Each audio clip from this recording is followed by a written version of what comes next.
Good evening, everybody. This is Stellated Odin coming back with a new Star Trek Online video. It seems like it's been forever since I've had the opportunity to make a video. I've dabbled in some other video games of which I do not, I feel, have the expertise to really qualify as a expert of any level. But this game, based on the story it comes from, I do still feel that it is in my neck of the woods. I had a lot of positive feedback from the episodes that dealt with my fleet Tactical Escort Retrofit, and so that's what I wanted to do with this one. It's kind of an update on the last one, which is a couple years old. Keep in mind, I'm only level, I believe, 57 right now. I have been away from the game also for quite some time. But within the past couple of weeks, I started it back up, did some of the missions in the Delta Quadrant, and felt, hey, let's make another video, get some more feedback, see how things could improve on my end, and hopefully share some of the joy that is Star Trek. So without further ado, let's jump into my ship. It is still the Sao Paulo. It is the Fleet Tactical Escort, and I did do the Tier 5 upgrade at the time, I believe, of the last expansion, the Delta Quadrant expansion. Gave you the chance to upgrade a couple ships. So obviously I chose this one. I have done enough missions where I've unlocked all 4 levels of the mastery, which is nice. Obviously nothing wrong with the increased crit chance and every other perk that comes along with it. Now, some of the base stats of it, I guess you can't really see the hull and whatnot until we're in space, but the let's just wait till we get into space to go over that. So, for the 4 weapons, and there is a reason I'm in space dock, so just bear with me. I have been able to figure out how to upgrade some of the weapons. Took me a little research and a little bit of time to figure out just how to do it. But I did use the Elite Fleet Phaser dual heavy cannons, which I acquired quite a while ago. They're now Mark 13. Still crit hit, damage times 2. I haven't upgraded the second one up front yet. It's still Mark 12. I have upgraded my dual phaser beam bank. It's now Mark 13 as well. Now this one, for those that do remember in my previous video, I had 3 dual heavy cannons up front, but I took some recommendations, switched one out to the phaser beam bank, and I have to say I have liked the results since then. Just goes to show that positive feedback is helpful.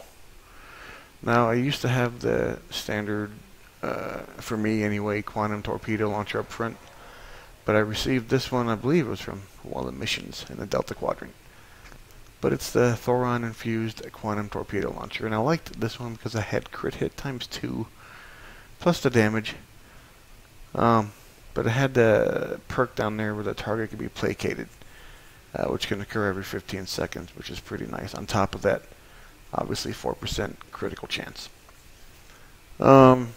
I've been giving this one a whirl for a little while. Haven't really had, I guess, a lot to judge how good or how bad it is compared to the quantum torpedo launcher.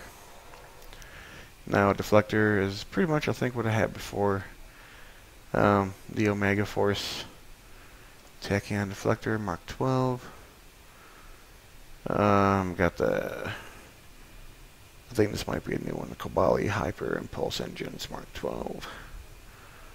It has a lot of turn rate, which isn't the most necessary when it comes to the escort, but I do switch occasionally between my, this is the fleet, this is the Sovereign class. Which one is that?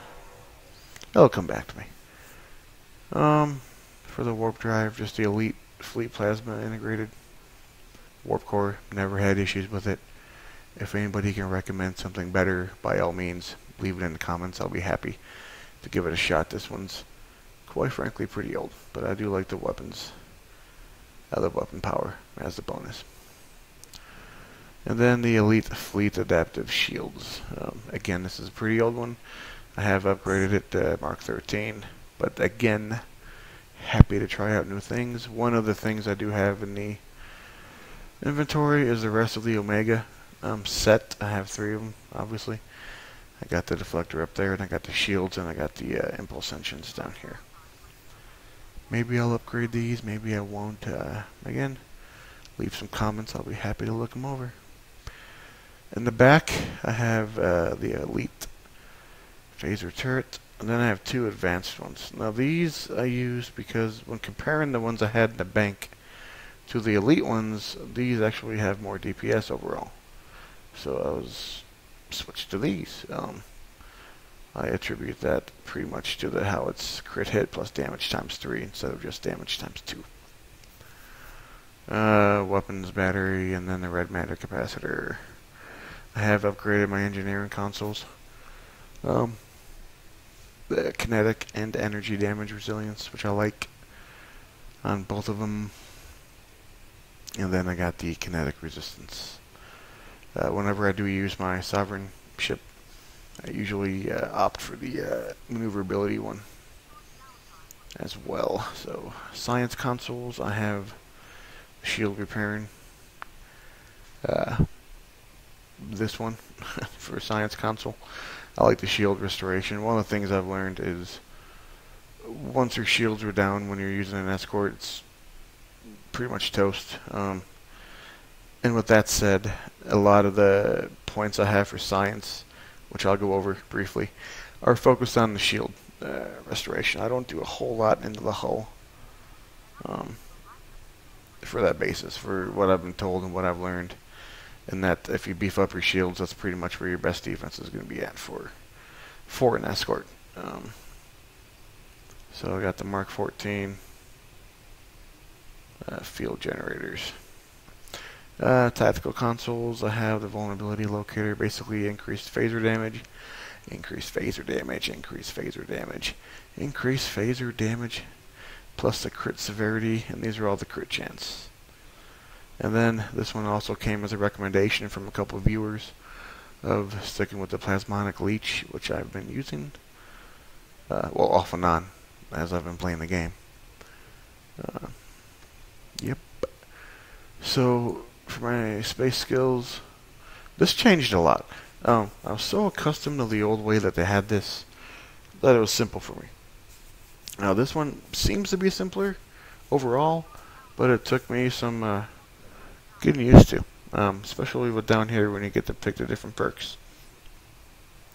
But for tactical, obviously I picked energy, weapon damage, projectile. I pretty much maxed out a lot of tactical, maneuvering, targeting expertise, and this is with the old system of doing it. A lot of people would say that once you get to a certain level with accuracy and whatnot, going to that 3rd tier wasn't the most helpful. That might still be the case, but no harm, no foul in terms of trying it out.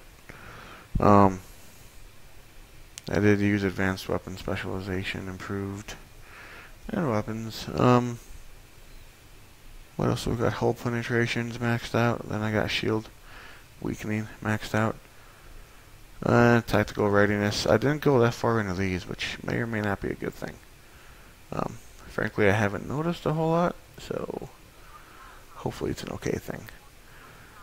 Shield capacity, shield restoration. I did go into hull capacity with engineering because I just wanted to get enough points to go down here.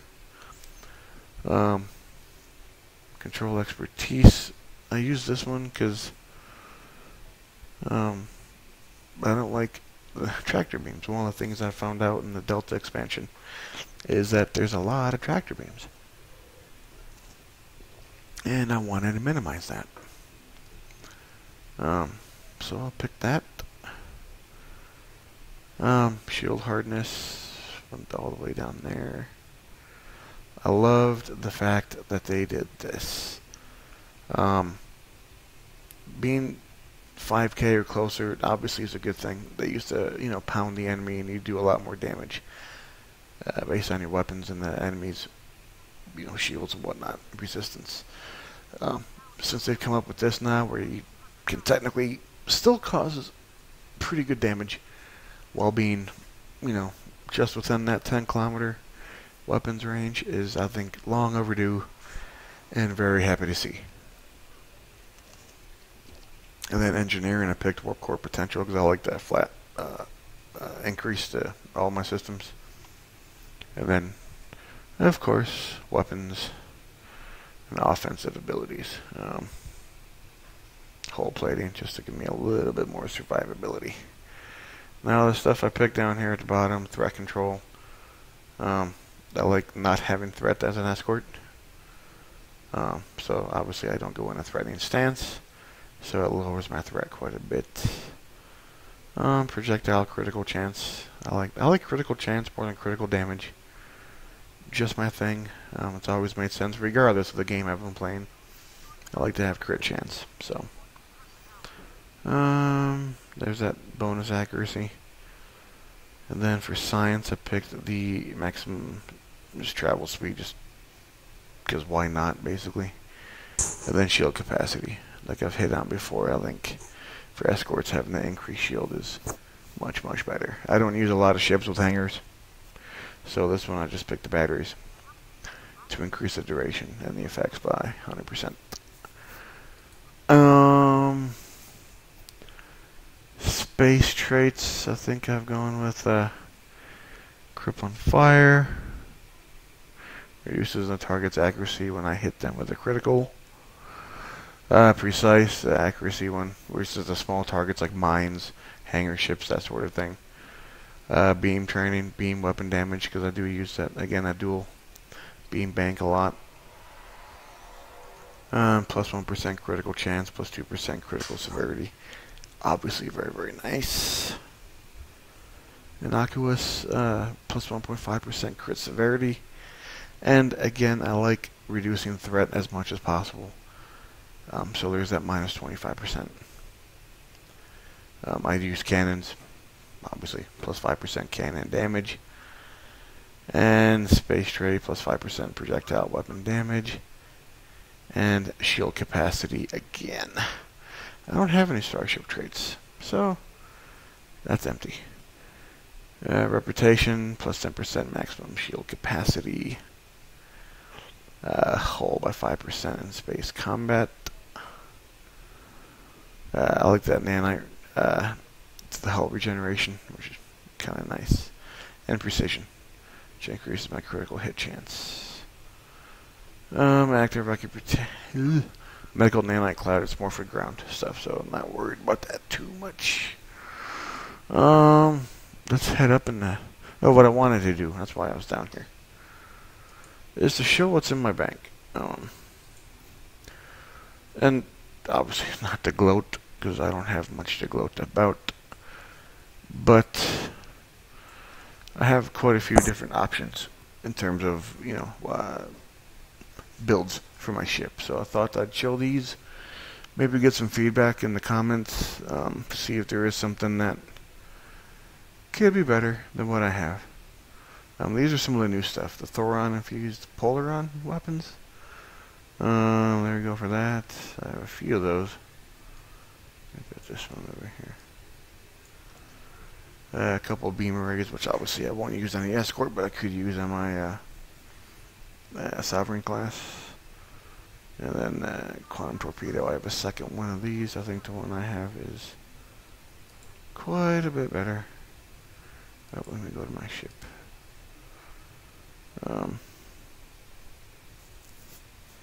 So yeah, then I got the mine launcher. I'm not really big into mines.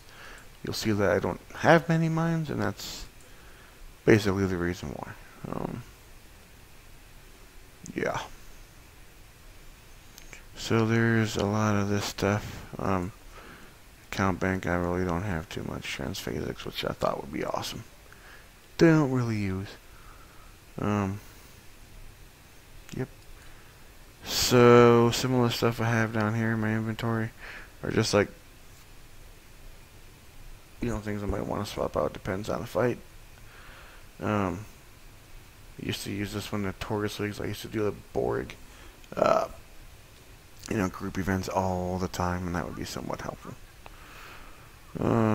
Science console, tactical one, tactical, engineering, science, and tactical again, science.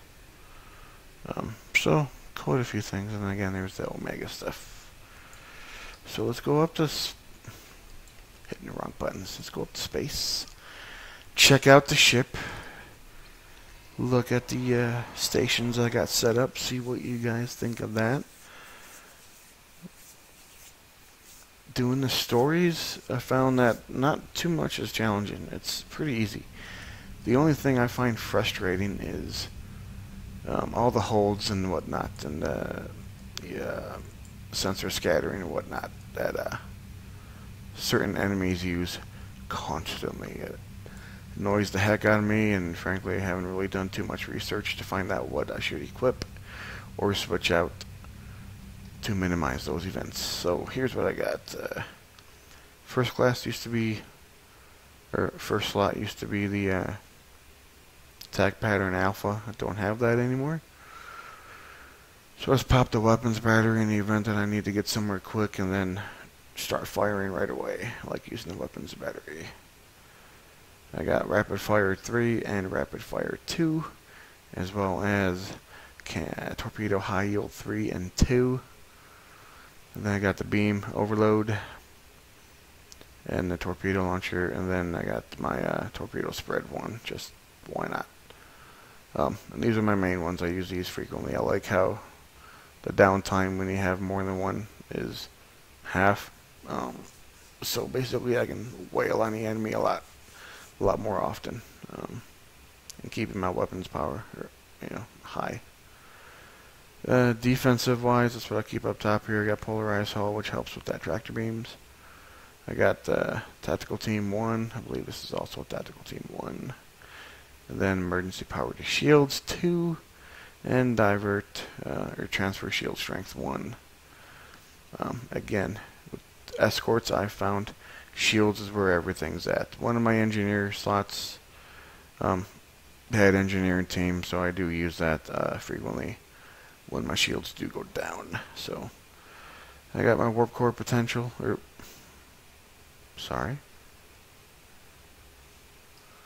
isn't warp core potential one of the? I guess not. Red matter capacitor, and then my, I don't want to say generic, but my team buffs and self buffs that I have. Yeah, so this pretty much is my build and the layout I have of my ship. Please leave comments if you have any.